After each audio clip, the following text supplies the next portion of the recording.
کہ ہمارا چیلنج ہے عالم اسلام کو، آپ اہل بیت سے ایک گناہ ڈھونڈ کے دکھاؤ۔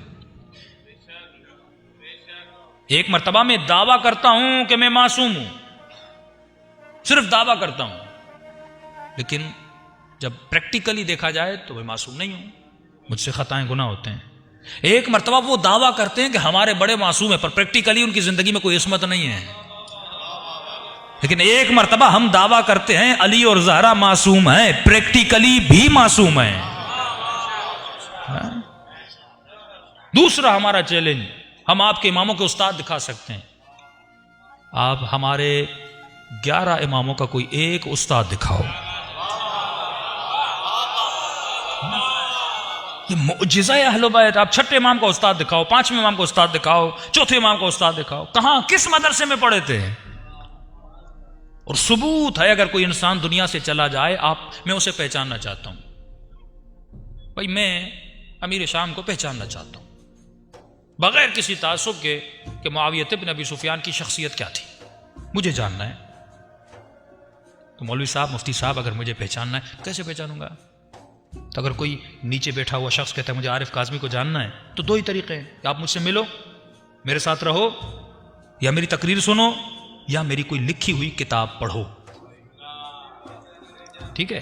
اب ہمارا فاصلہ 1400 سال ہے، ہم علی کو جاننا چاہتے ہیں، ہم معاویہ بن سفیان کو جاننا چاہتے ہیں، جناب عمر کو جاننا چاہتے ہیں، جناب عمر کو جتنے بھی اصحاب رسول تھے، ہم چاہتے ہیں ان کی شخصیت سے ایک آشنائی ملے، پتہ چلے کیسے تھے، رہن سہن کیسا تھا، کردار کیسا تھا، اخلاق کیسا تھا، برتاؤ کیسا تھا۔ تو دو ہی طریقے، یا ہم اس زمانے میں جائیں اور ان کے ساتھ رہیں، یہ تو ناممکن ہے۔ دوسرا طریقہ یہ ہے ان کی شخصیت کو جاننے کے لیے یا ان کی تقریریں سنیں، وہ بھی نہیں ہے۔ تیسرا طریقہ یہ ہے ان کی لکھی ہوئی کتابیں پڑھیں، ان کے اقوال کو دیکھیں۔ تو میں بھی نہج البلاغہ لاتا ہوں، تو بھی کوئی چیز لا۔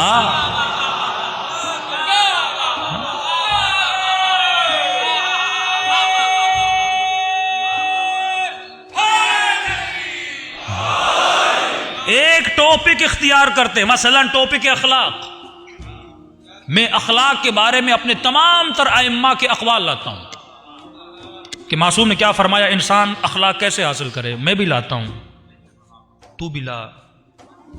معاویہ کے 4 قول، یہ سمپل بات ہے، اس میں تعصب تو ہے نہیں۔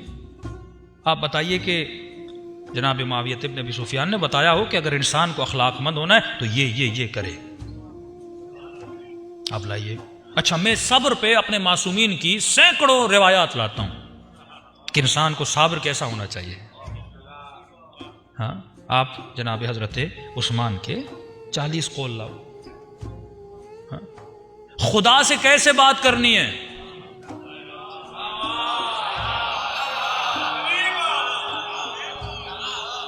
میں امام حسین کی دعائے عرفہ لاتا ہوں، میں امام سجاد کی دعائے ابو حمزہ سمالی لاتا ہوں، میں مولا علی کی مناجات لاتا ہوں، دعائے کمیل لاتا ہوں۔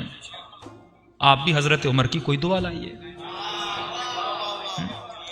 ایک سمپل بات ہے، اس میں ہمیں دیکھنا ہے کس نبی کے جانے کے بعد کس شخص نے کتنا پریکٹیکلی لوگوں کی اصلاح کے لیے احادیث پر، فرامین پر اپنی ایک مرتبہ میں کاپی کرتا ہوں۔ اہل بیت کا کمال دیکھیے۔ اچھا، جتنے بھی صحیح بخاری، صحیح مسلم، مسلم احمد، یہ سارے کاپی ورک ہے۔ کاپی ورک کا مطلب کیا؟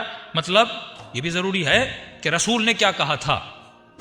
اب پھر سندیں دیکھی جاتی ہیں، ضعیف ہے، قوی ہے، اس میں بہت جھوٹ بھی ہے، جھوٹی روایتیں بھی گھڑی گئی ہیں، لیکن کافی سچی بھی ہیں کہ رسول خدا نے کیا کہا تھا، مثلا طب کے بارے میں، انسان کے بارے میں، اخلاق کے بارے میں، یہ سب کچھ۔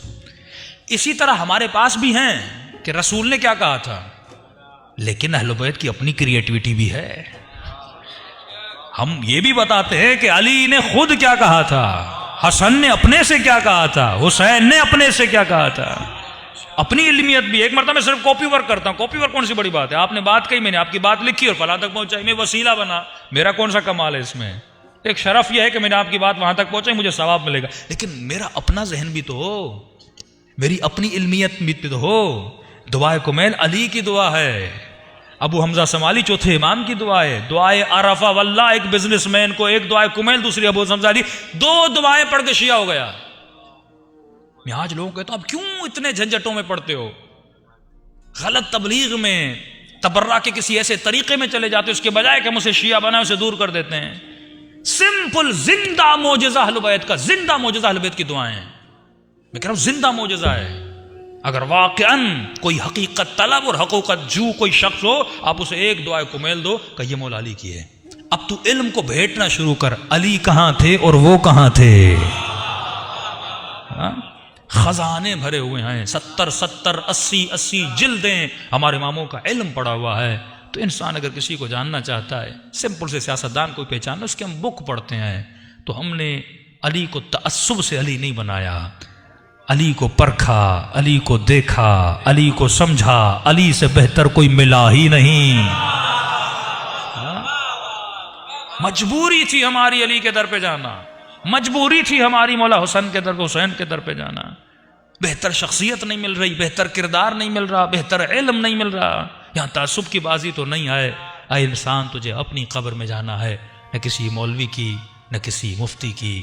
اگر شعور کو بیدار کر، دونوں چیزوں کو پڑھ، فرق ظاہراً واضح ہو جائے گا. صلوات پڑھے محمد و آل محمد.